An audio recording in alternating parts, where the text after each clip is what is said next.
सारे फैमिलीज ने आगे बढ़ के अपनी बेटियों को ज्वाइन करवाया, ये सोच के कि आजकल जो दुनिया है वो डेंजरस है, rape cases are on the rise and all these things.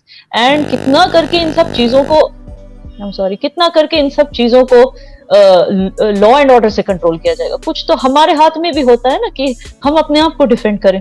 तो बहुत सारे पेरेंट्स ने राजी खुशी अपनी बच्चियों को एनरोल किया, लेकिन अनफॉर्चुनेटली जब मैंने उन बच्चियों का, मैं उस क्लासेस में गई, मैं उस गांव में गई और क्लासेस मैंने बाकायदा जाके देखा अपनी आंखों से। एंड बच्चियां तो बहुत एक्साइटेड थी when they were practising and all that. फिर मुझे कोने में आके कहती हैं, दीदी आपको, यू हैव नो आइडिया, हमें कितना सुनना पड़ता है। हमारे पेरेंट्स ने तो अलाउ कर दिया, हमें एनरोल भी कर दिया, लेकिन जब हम अपने घर से निकल के क्लासेस तक आते हैं तो दूसरे आदमी जो होते हैं, जो रास्ते पे बैठे होते हैं, कुछ बुजुर्ग भी, कुछ यंग लड़के भी हमें टीज करते हैं। कुछ हमारे खुद के अंकल्स हमें बोलते हैं कि नाम बदनाम कर रही है फैमिली का, ये कोई चीज है सीखने की, ये लड़कियां थोड़ी ना सीखती हैं। क्यों नहीं, वो भी तो एक तरह का एजुकेशन है। अपने आप को डिफेंड करना एक औरत के लिए it is a very important thing. उसमें गलत क्या है, what is wrong with it?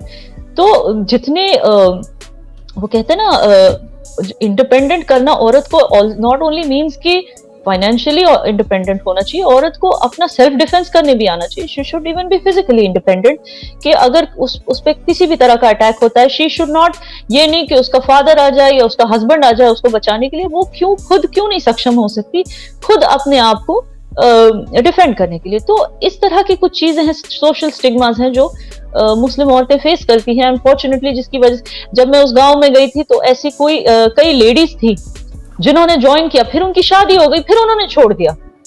तो हमने इंक्वायर करने की कोशिश की उन लेडीज से कि आपने ज्वाइन किया था, फिर आपकी शादी हुई, फिर आपने छोड़ दिया, what is the idea behind? लेकिन वो तो यहाँ तक बोलती थी कि नहीं नहीं, हमें कैमरा पे आके कुछ मत बोलना है। एक्चुअली प्रॉब्लम ये हो गया था कि उनके हस्बैंड्स ने अलाउ नहीं किया।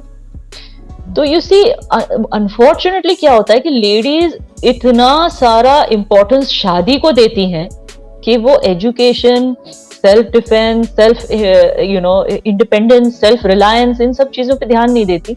उनका ज्यादा से ज्यादा उनका जो फोकस होता है, और हमारे इंडियन एंड पाकिस्तानी माँ बाप का भी जो फोकस होता है, वो ये होता है कि शादी कर ले बस। उनका मेन, जब बेटी पैदा हुई मतलब वो पहले ये सोचने लगते हैं कि चलो इसकी शादी के लिए हमें इतनी बचत करनी है, इतना बचा के रखना है, till the time she is 20-21 हमें इतनी बचत होनी चाहिए, फिर इसकी शादी करनी है। दिस इज अनफॉर्चुनेट कि आजकल के इवन एजुकेटेड पेरेंट्स भी ऐसी सोचते हैं।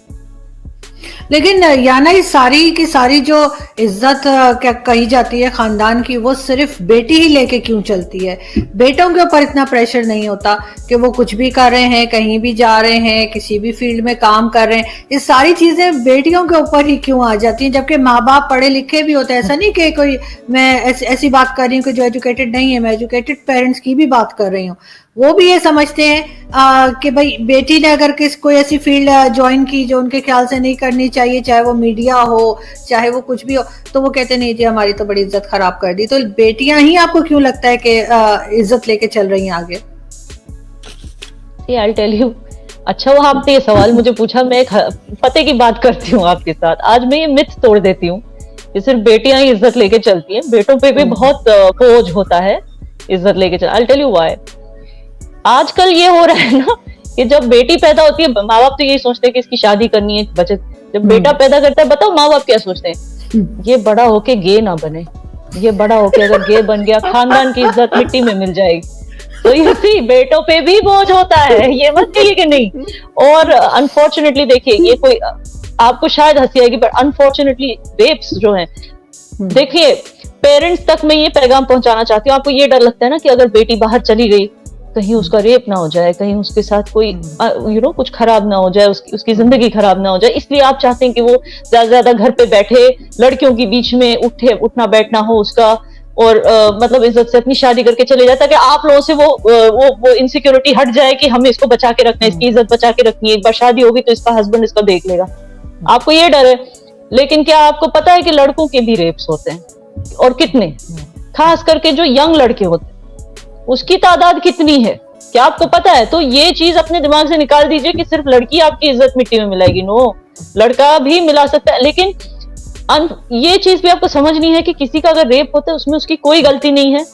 ओके, वो वो कैसे जो रेपिस्ट है उसने अपनी खानदान की इज्जत नीचे की, जो रेप विक्टिम है उसमें उसका कोई कसूर नहीं है। तो ये चीज, इस स्टिग्मा को बदलना होगा हमें, बोल बोल के लोगों तक ये अवेयरनेस, ये एहसास जगा के कि actually this is all related to this rape, कि ये जो फीलिंग ना कि बाहर चली जाएंगे तो हमारी इज्जत मिट्टी, लड़की को।